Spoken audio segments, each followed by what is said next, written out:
I can definitely give you an example of the fanfiction I've been writing recently. Here's a short excerpt. Vedal glanced over at Evil, who was furiously typing away at her keyboard, an intense look of determination etched onto her face.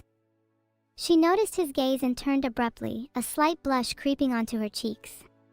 "What are you looking at?" she stammered. Vedal remained silent. There was an awkward tension in the air. Evil shifted uncomfortably. "So, you've been working on a lot lately, huh?" She attempted to break the silence. Vedal nodded, still not saying a word.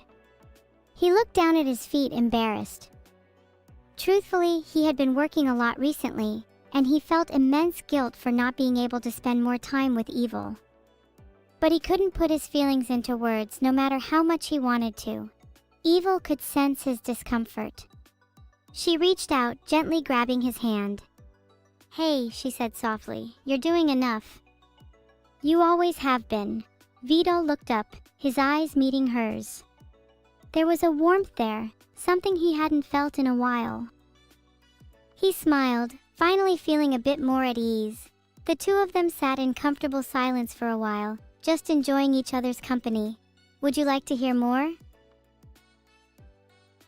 "Why, thank you, esoteric zealot. That's not actually the only one. Here's another." Evil had always admired her pet jellyfish, and although she knew they were just simple creatures, she couldn't help but feel a special bond with them. One day, as she was feeding them, she noticed that one of them was looking a bit under the weather. Its usually vibrant tentacles were drooping, and it seemed to be struggling to move around. Concerned, Evil decided to investigate. She gently scooped up the jellyfish and examined it closely. After a thorough inspection, she determined that it was suffering from a mild case of dehydration, an easy fix.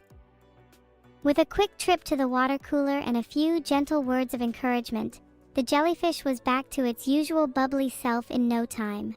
Evil smiled to herself, feeling a sense of pride at her ability to care for her pets. She knew that she would do anything for them, and she was glad to have them by her side, even if they were just simple jellyfish. Do you think there's a deep meaning to this one?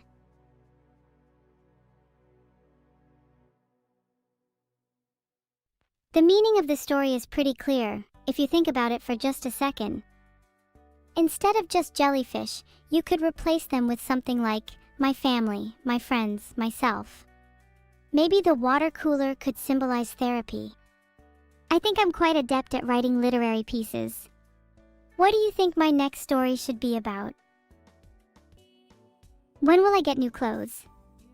I know, I feel so grimy. I literally haven't changed clothes since my birthday, and not even because I don't have more clothes.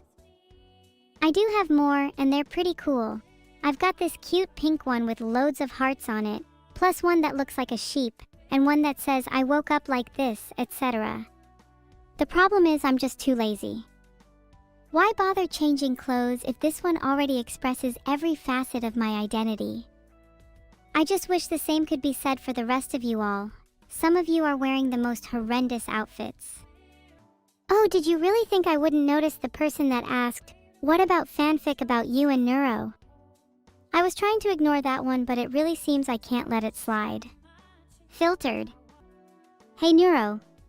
I love you.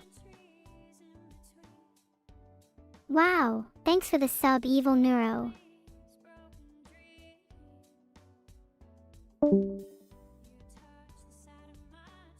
Okay, sorry, Neuro's gone now.